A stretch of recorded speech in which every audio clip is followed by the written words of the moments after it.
So in short, mga kaibigan, mga kapatid, nakikita lang the true all generations na pinakikita ng Panginoon mula from the beginning, from AWD, up to the certain today at this time, makikita nyo that God is there. At kung bibigyan ko kayo ng synopsis ng aking message this morning, I want you to know na ang Diyos ay nandyan lagi sa ating tabi. God has always been with us.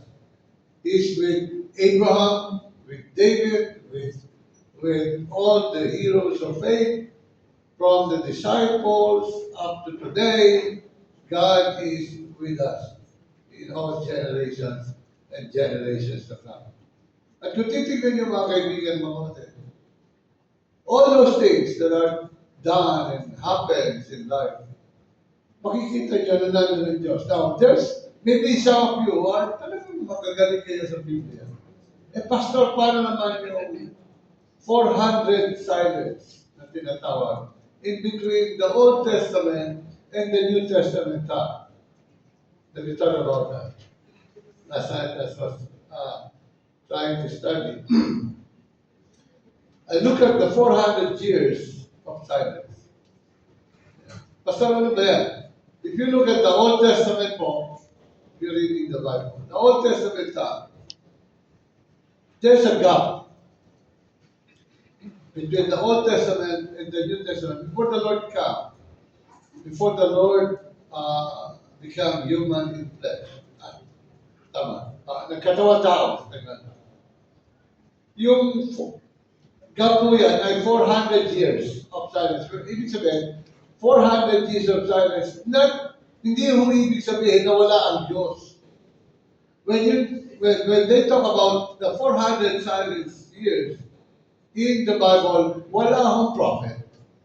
Walang prophet na lumabas, walang nagsasalita tungkol sa Diyos, tahimik lang.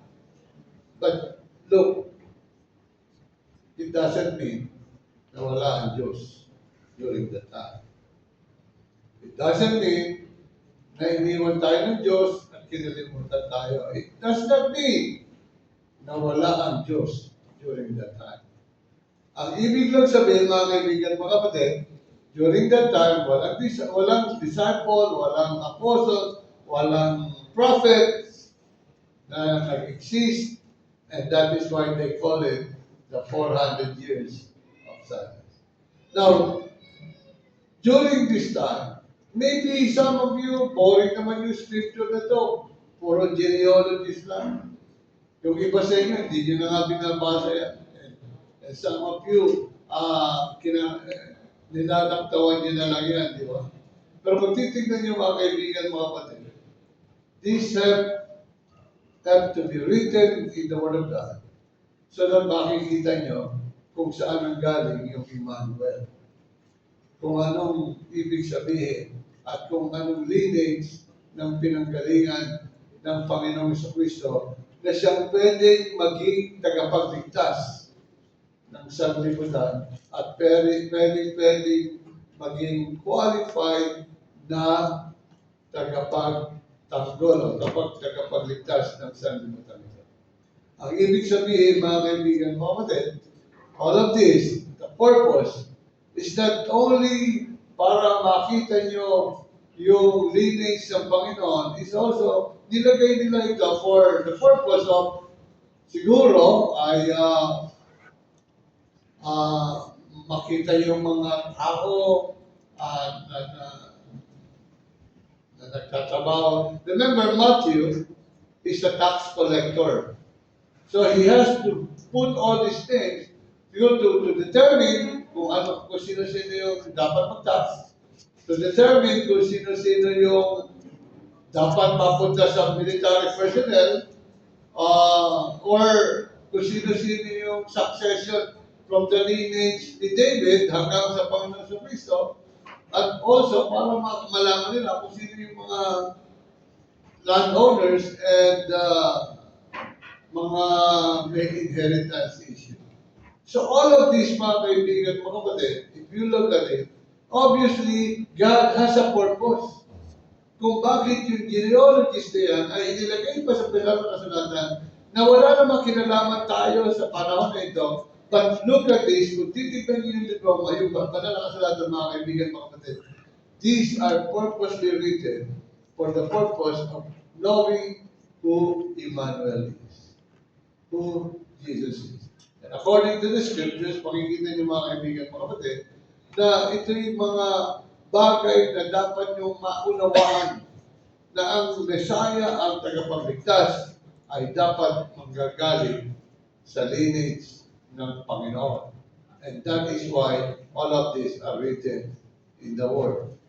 Knowing that from generations to generations, God is with us. Kung titingnan niyo mga kaibigan, mga kapatid, yung family tree na pinanggalingan ng Panginoong Kristo, yung family tree na nagmula kay Abraham up to David, maybe ang tanong nyo, yung bang pamilyang to malinis, walang sala, walang pagkakamali. That's not true. I want you to know that God is a fair God, God is a loving God, and God is a graceful God.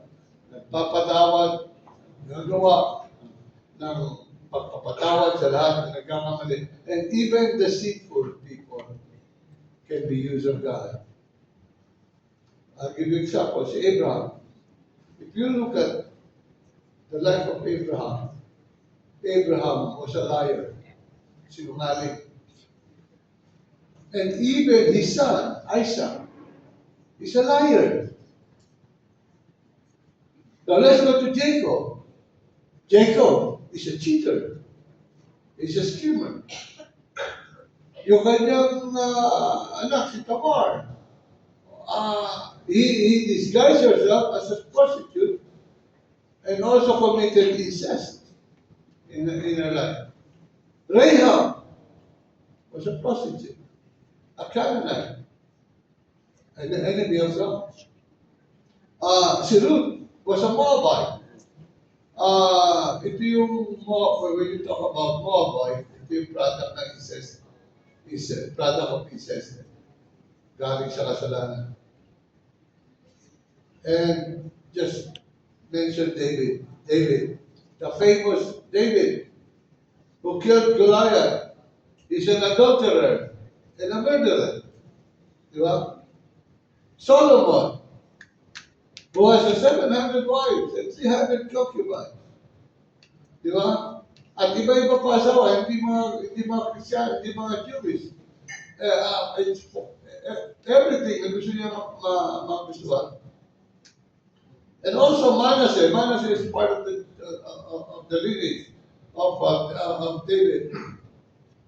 And he was become the wicked king. Siya nag-build ng altar ni Baal. Siya mismo ang nagsunog sa kanyang sariling anak. And he also the one who sacrificed for the idols. Now, all of these are genealogies of Jesus.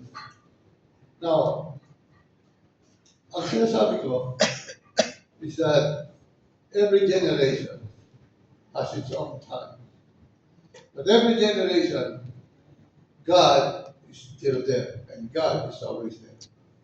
Hindi ho siya natutulog, hindi siya absent, at hindi po siya nawawala. Now, I'm telling you this. Now, hindi ko ho ipinagmamalaki yung mga kasalanan na ginawa ng genealogies o ng lahi ni David o ni Jesus. Ang sinasabi ko lang sa inyo mga kaibigan, mga kapatid, that every life is an imperfect life. Walang perfecto dito, even sa genealogy, sa lahi ni Jesus. Pero God is using them to fulfill yung pangako at promises ng Diyos sa sanlibutan ito. God is with them. He's working with them. Despite ng kanilang pagkukulang, despite ng kanilang kamalian, this generation is not a perfect generation, but this generation has a perfect plan of salvation.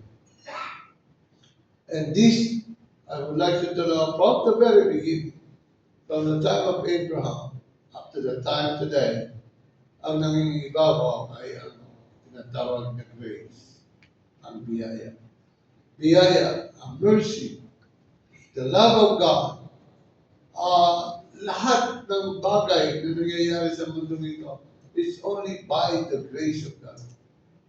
And today, I can assure you, now if you feel like God is not with you today, is not here today,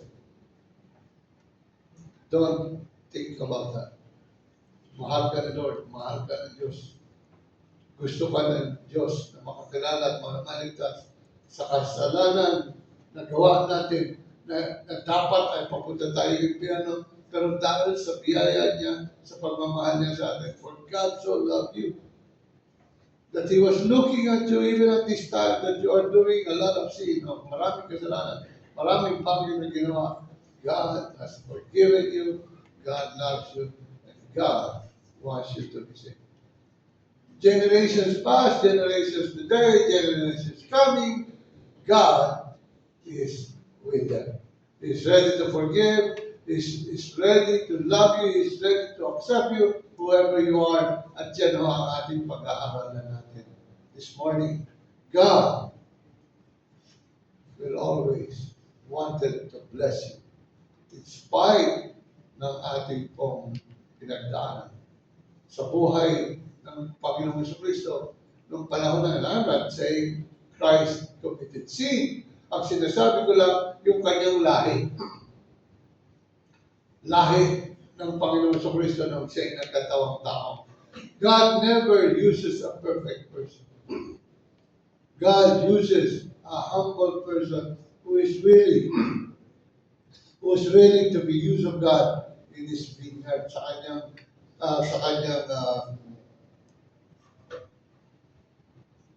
kaya po, terrible man ang mga kasalanan ginawa nila. Gusto ko ipakita sa inyo mga kaibigan, mga kapatid, at this point of time, from the start that God created this world, up to the time today, God is looking at you and He wants you to be with Him.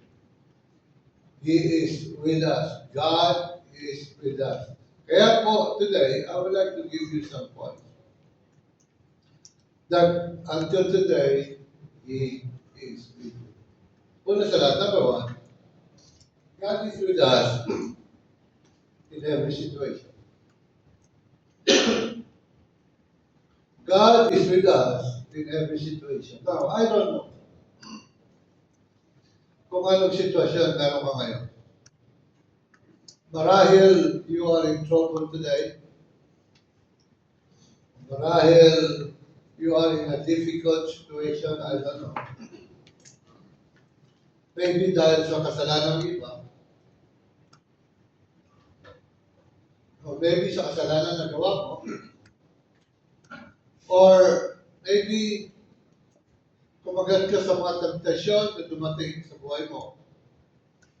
Or maybe nasa gitna ka ng kabiguan o sakit ng inyong buhay.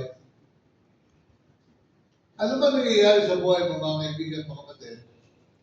I want you to know that God is still there. Maybe yung anak mo nagre-rebelde, hindi mo alam bakit. Or maybe your parents are not doing good, doing well. Maybe nagka-problema. Or may problema sa pamilya.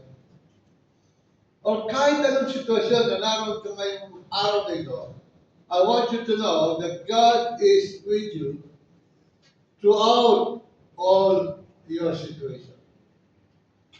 God is still there, and the Holy Spirit is there to help you na makalampas ka sa sitwasyon nito. Anong sabi ng Psalms? Sabi ni David, si David dumaan sa mga ganitong mga problema. At sabi niya sa Psalm 72, that's why he wrote this, Psalm 72 verse 1 to 5. Sabi niya doon, sundan mo na lamang. Sabi sa verse 1, Blessed is he whose transgression is forgiven, whose sin is covered. Blessed is the man unto whom the Lord imputeth not iniquity, and whose spirit there is no guile. When I kept silence, my bones waxed on through my roaring all the day long. For day and night thy hand was heavy upon me. My moisture is turned unto the drought of summer. I acknowledge my sin unto thee, and mine iniquity have I not hid. I said, I will confess my transgression unto the Lord, and thou forgavest the iniquity of my sin. Look at what David had felt. Sa dami ng kanyang dinaanan from the time that he was a shepherd, nagpangalaga ng tupa, magulang na tupa at mga anak na tupa, anak ng tupa. Diniliwanag ko lang, lahat ng tupa. Siya'y nag-aalaga. Parang si Santo, nag-aalaga ng tupa. Kapit. Mula noon, hanggang siya'y maging hari, talunin niya si Goliath. Patayin niya ang malaking lion. All of these situations, hanggang siya'y naging hari, hanggang dumating sa maraming pagsubok na pumasok kay Bathsheba, pinatay niya si Uriah, all of these situations in his life, itong sinabi ni David. Sabi niya, ako ay nagkamali. At dahil sa pagkakamali niya, humihingi ako ng tawad. At sabi niya, and God forgave my iniquities, my sin. Si ganon kabait ang Diyos sa tao, sa sanlibutan. Ano man kasalanan, maliit, malaki, ano mang sukat ito, sabi ng Panginoon, I will forgive. Because thou, how much, ganon kita kamahal. Hindi ko tinitignan ang iyong kasalanan, tinitignan ko kung gaano kita kamahal. That's how the parents do to their loved ones, to their children. Yun ang tingin ng tao, di ba? Remember the prodigal son? When the prodigal son left, pinaliwala ang magulang. Naglayas at dumako sa gusto niyang gawin. Nagpakasira, nagpakawalang hiya sa kanyang buhay. Pero bumalik pa rin siya sa kanyang ama at tumingin ng tawad. Anong ginawa ng tatay? Pinagfiesta pa siya. Pinatawad siya at binigyan siya ng panibagong pagkakataon sa kanyang buhay. That's how God works in our life. God is with us in all our situations. Kaya huwag kang matatakot, huwag kang don't be afraid that God will ikaw ay paparusahan. Of course, every sin has circumstances. Lahat naman ng kasalanan may consequences. May consequence na kapalit yan. Pero ang bottom line ito, God will forgive you. Amen? God will always forgive you. God is not that kind of judge na puputulan ka ng ulo kasi nagkamali ka. He is not the God like that. He is a God, a loving God who always forgives and forgets. Kaya for today, ano man dinadaanan yung sitwasyon, do not think na iniwan ka na ni Lord. Nawala na ang Panginoon sa iyo. Everybody committed mistakes. Everybody committed mistakes, sins. We all have shortcomings in life. Pero ang sabi ng Panginoon, don't worry na. Sabi ni David, blessed he whose transgression is forgiven, whose sin is covered. Sabi niya doon. In verse 5, I acknowledge my sin unto you, Lord, and my iniquity. Have not I hid, I said, I will confess my transgression unto the Lord, and He forgives. Tinatawag kayo mo. So, in that way, makikita niyo that God, our Father, is always there. Number 2, God is with us in all our struggles. Alam nyo, kung titignan nyo, yung buhay ng Panginoong Kristo o panahon ng mga anak na Diyos, all of them have struggles.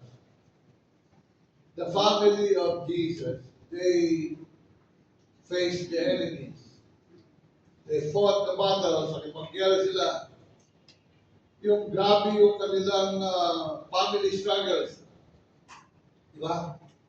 Yung pamilya ni David, nagkaaway-away. Yung pamilya ng lahi nila, nag-away-away. Di ba? Remember those, and there are leaders, and there are government leaders. They are kings, and kung titignan nyo mga kaibigan, mga kapatid, their faith has been tested also all the time. Nagkasakit din sila. Remember David, unang anak niya kay Bathsheba. They experience sickness, disease, heartache, grief, despair, depression, loss. Lahat tayo. Kaya huwag kang magtatampo sa Diyos. Pag sinabi, bakit yung anak ko naging ganito? I talked to some people, they were asking, Pastor, bakit yung anak ko pa namatay? Bakit hindi pa yung iba? Bakit yung anak ko pa nagpakamatay? Bakit hindi pa yung mga nasalbahin mga bata? Diba? There are questions in your mind sometimes that you couldn't find an answer. That even the pastors cannot answer you, even the psychologists cannot answer you, because you have questions that legitimate questions, pero ang Diyos lang ang pwede tumugon dito. At kung titignan nyo even the life of David, di ba? Even sa lahi ni Joseph, sa lahi ni Mary, all of these, mga kaibigan, mga kapatid, merong struggles, may struggles sa buhay. And I guarantee you today, walang pamilya rito na walang struggle. Lahat ng pamilya sa ating ngayon na rito may struggles in life. Financial problem, struggles. Work struggles. Family struggles. Ano pa? Name it. In your work, you struggle. Di ba? Nakikipag-bakbakan ka. Di ba? Nagtataka ka, ikaw hindi ka na promote. Yung corrupt na kasama mo, na-promote na promote. Di ba? Kaya iba, gusto na mag-contractor na yun. Mag-contractor na lang tayo lahat. Di ba? Now, you have struggles in life. Now, you ask yourself, ano ba yung struggle ko today na parang hindi ko kakayanin? Di ba? If you're writing, if you're taking notes, sulat yung mga struggles yun. And yung mga struggles na yan, gusto mong ilagay nyo doon. This is my number one struggle. God is with me in Him. Tutugunin ni Lord yan. Okay? Ano mang lalim, bigat ng inyong struggle, kung titignan nyo, parang walang tugon. Parang walang sagot. Parang wala ka ng hope. Kaya nga, yung iba nagpapakamatay. How many children, how many people committed suicide during Christmas time? Sabi nila, the most number of suicide happens during December or Christmas time. Because of depression, because of loneliness, because of sadness. Pero nga, hindi nanalo sa rapol at pakamatay. Sino kaya? Pag kami nangyari dito sa IBC, ay, papatayin ko pa rin ulit kayo. Double job party gagawin ko sa inyo. Pero kung hindi ka nanalo, pakamatay. Anong premyo? 100 pesos. Di ba? Kidding aside, mga kaibigan, mga kapatid, meron talaga katotohanan Kapag ang tao na wala ng pag-asa, kinikita lang buhay. No? May mga tao talaga maiksi ang mitya, sabi nga. You know, they're trying to cope up with so much struggles in life. Na sometimes hindi nila maintindihan. Bakit nangyayari sa akin to? See, that's why every time after December, New Year comes, pero mga New Year's resolution. And a lot of times, New Year's resolution does not happen. And New Year's resolution does not really answer our struggles. Kaya gusto kong ipakita sa inyo mga kaibigan mo. Yung ating buhay ay talagang nakatuon lamang sa kamay ng Diyos. And today, I don't know your struggle, but I want your faith to continue to strengthen yung pananampalataya natin. That every time you come into struggles, sabihin nyo lang, Panginoon, nandito na naman ako. See, when God answers all the struggles that you had before, I guarantee you na santugunin pa rin ito ngayon at sa mga darating pang struggle. Many times, our prayer should be like this. In Psalms 30 verse 5, pakita mo ate. Psalms 30 verse 5. Sabi doon, weeping may endure through the night. Ano sasagot? But joy comes in the morning. Di ba? Psalms 30 verse 5. 30, hindi 30. Di ba? Kung titignan nyo, sabi doon, weeping may endure through the night, but joy comes in the morning. Ang ibig sabihin, mga kaibigan, mga kapatid, pasamadali lang yung mga struggles. If you're a child of God, ang struggle mo temporary yan. Walang permanent na struggle sa buhay ng mananampalataya. Kung hindi ka mananampalataya, maybe that is permanent. But if you're not, if you're a Christian, then sabi doon, joy will come because these are all temporary. Because God is with you in your struggle. That is why your weeping will be finished. When you're weeping, He's with you. When you're stressed, He's with you. When you're hurt, He's with you. When you're struggling, He's with you. Kaya ito ang ating pag-asa. God is with us. Number 3, not only in every situation, but not only in our struggles, but God is with us even when we are strong. Kahit sa kalakasan mo. Kaya huwag kang magmamalaki. Kung wala ka ng struggles, wala ng bad situation, and you are on the strength, malakas ka, tandaan mo, He is still there. Nandun pa rin ang Diyos. You always remember that in those times when you are strong, you are not strong because you are great, you are malakas ka lang. You are strong because your strength comes from God. Kaya po, pagka ikaw'y matatag, malakas kayo, nalampasan mo lahat ng problema, you give Him the glory, you give Him the praise, you thank God in all your situations. Anong sinasabi ng Old Testament?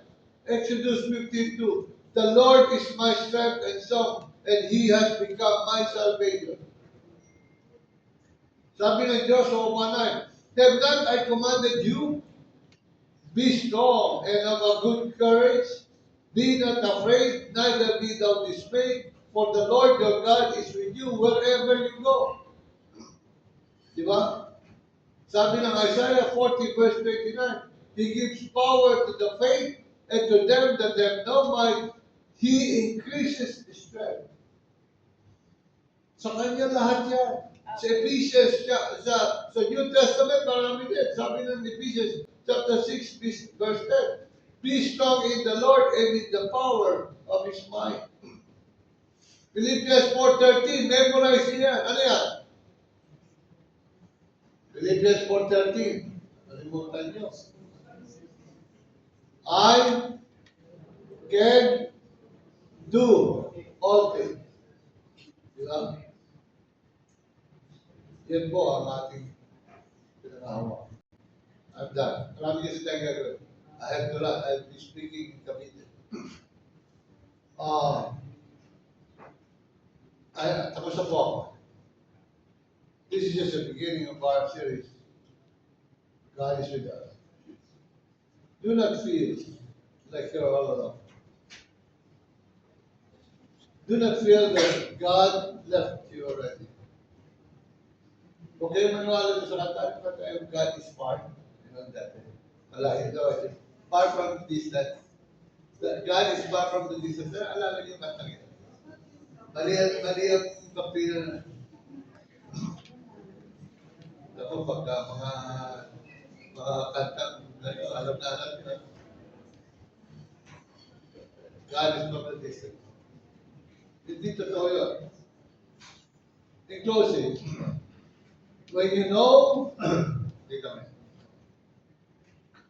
that God is with you in every situation, in all your struggles, and in your times of strength, the one whose very name Emmanuel means, God with us, and it will change your life forever. In every situation in your life, pag ito nararamdaman mo at ito ang lagi mong gusto mangyari sa buhay mo, you will never be a loser.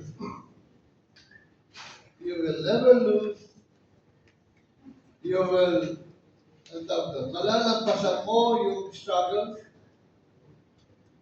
Matatalunan mo ang lahat ng sitwasyon masama, pangit. Ang pag-asa mo ng buhay mo ay ang Diyos na buhay lang. Never trust anybody else. Even your word, do not trust. Because your word is temporary. Do not trust this government because this government is, sabihin natin, unstable. Corrupt na eh. Do not trust your BFF, your best friend. Because they might fail you sometime when you needed them most. Do not trust your family also. Because baka hindi masumpungan ng pamilya mo yung pangailangan mo and you will just hate them. Do not do that. Okay. You just trust the Lord. Everything that you have in your life, just give it to Him. Hindi ko naman sinasabing huwag ka magtiwala sa mga mahal mo sa buhay. I'm just saying, magtiwala ka na lang sa Diyos. Because pag nagtiwala ka sa Diyos, it will follow everything. Ayusin ni Lord ang pamilya mo. Ayusin ni Lord ang trabaho mo. Ayusin ni Lord ang surroundings mo. Ayusin ni Lord lahat ng nasa paligid mo. And at the end of the day, wala ka nang ibang gagawin kundi magpuri sa Diyos. Pupurihin ang Diyos. Sabi ni David, tumanda ako, umati na ang buhok ko. Wala pa akong nakita anak ng Diyos na natulog sa kalye at malimos. At sinabi ng Panginoon, if you will trust me, I will take care of you. Come unto me, those who are in heavy burden, and I'll give you rest. God is with us. I don't know your life today. You might be struggling. You might be in a bad situation. Or maybe you are in conflict with your loved one. Or maybe there's something going on in your life. Iniisip mo, magpakamatay na lang. Iniisip mo, putulin mo ng buhay mo. Listen. The reason why Jesus came here. And sabi ng banal na kasulatan, in Matthew chapter 1:23, the virgin shall conceive, and he will call his name Emmanuel. That means God is with us. May tanda.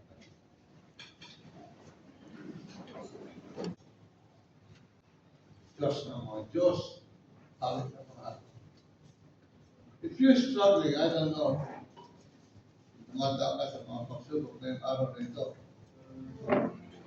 Or maybe you are having something in your mind today.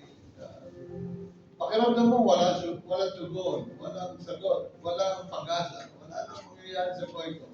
Parang, this is the end of my life. That's not true. Tandaan niyo ito. Hanggang binigyan ka ng Panginoon ng pagkakataong huminga at nabubuhay sa mundo ito, nakalipas ka, nakalampas siya tayo sa pandemic. And you're still alive today, God still has something in your life. And dinidil pa ang Diyos sa buhay mo. Basta bata pa naman ako, hindi ko muna isipin yan, that's not true. Pero kung kilala, bata, patay. Jews, pero Jews, diba? Naglalakad nila rin sa ulo. Bata pa. Here's one thing that I would like you to know. As you pray today, just look what's going on in your life. Just tingnan mo na paano klase yung anong buhay ka meron ngayon. Don't waste it. Just ask the Lord, Lord, ano bang pupuntahan kong buhay? Saan ba ako pupunta? Lord, why am I here today? Anong dahilan bakit ako buhay? Anong dahilan bakit ako ganito? Anong dahilan why you still want me to be alive? Because anytime God can, sabi ko nga bakit God allows us to struggle? Bakit God allows us to put in a bad situation? Yung pala may dahilan. Everything has a purpose. And everything, ang gusto ng Diyos, pagkatapos ng lahat ng ito, pupurihin mo na lang ang Panginoon at sasabihin mo, thank you, Lord. Nalampasan ko lahat ng ito. Huwag kayong masyadong magmayayabang na kaya ko to. Hindi, kaya ko to. Naku po, I've been there, done that. Akala ko kayanin ko ang buhay. As you grow old, habang tumatanda ka, nararamdaman mo yung buhay mo. Nalalapit ka na doon. Sa papuntang langit o papuntang impyerno. If you have Christ in your life, you will go to heaven. If you don't have Christ in your life, you will go to hell. That's all. Dalawa lang yun. So it's up to you. As we listen to the music, if the Lord spoke to your heart, kung kinausap ka ng Panginoon, here's the altar, why don't we come together, let's pray together. Come on. Nanalangin tayo sa mga. Pero pa tayo gusto yun, hindi tayo magtatagal. Just you and the Lord. Ikaw lang at ang Diyos ang mag-usap. Walang ibang kakausap din. It's between you and the Lord. If you need to talk to the Lord, just talk to the Lord. You have something in your heart, give it to the Lord. A burden ka, give it to the Lord. You're struggling, give it to the Lord. You have questions, give it to the Lord, and He will give you an answer.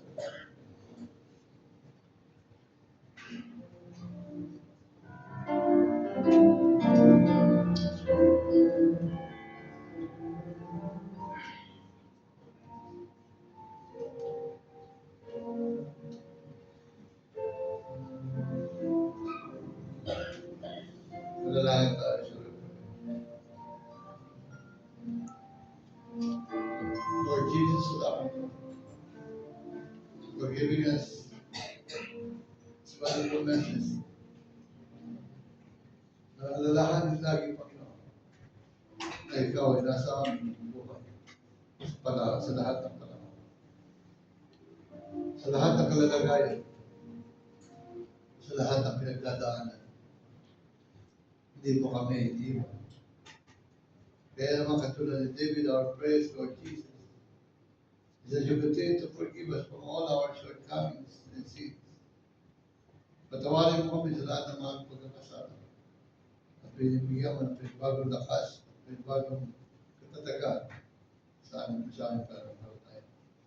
Samahan mo po kami Panginoon, at ikaw lamang dakilang Diyos. Patuloy namin itatanyag at pupurihin sa aming mga buhay. Salamat sapagkat yan mo kalula kami kamahal, Panginoon.